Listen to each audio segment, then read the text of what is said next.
అంటేనే ఒక ఎమోషన్ అండి. సో అలాంటి ఎమోషన్ నుంచి వచ్చిందే ఈ బ్యూటిఫుల్ మస్టర్డ్ ఎల్లో శారీ అండి.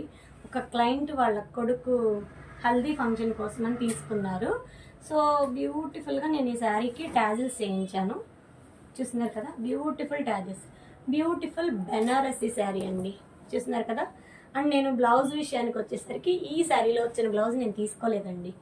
అండ్ తను ఎప్పటి నుంచో నాకు ఇలా బ్యాక్ నెట్ కావాలి అని చెప్పి అడిగారు. సో నేను నెట్ తీసుకుని అండ్ పట్టు క్లాత్ తీసుకుని మనకి శారీలో ఉన్న బార్డర్ యాడ్ చేసి బ్రైడల్కి వస్తున్నాయి కదా ఇప్పుడు ఇలా టెంపుల్ టైపు అలా పెట్టించి దీనికి హ్యాండ్ హెవీగా వస్తుంది. సో ఆ హ్యాండ్ నేను తీసేసి ఇలా మనకి శారీలో వచ్చిన బార్డర్ చిన్న చిన్న బుటీస్ వేసి ప్రిన్స్ కట్ ఫ్రంట్ ఓపెన్తో ఇలా బ్యూటిఫుల్గా ఫినిష్ చేశానండి. లుక్ ఎలా ఉంది, నచ్చిందా? మీకు కూడా కావాలంటే స్క్రీన్ పై నా నెంబర్ ఉంటుంది, నా నెంబర్కి కాంటాక్ట్ అవ్వండి. Thank you.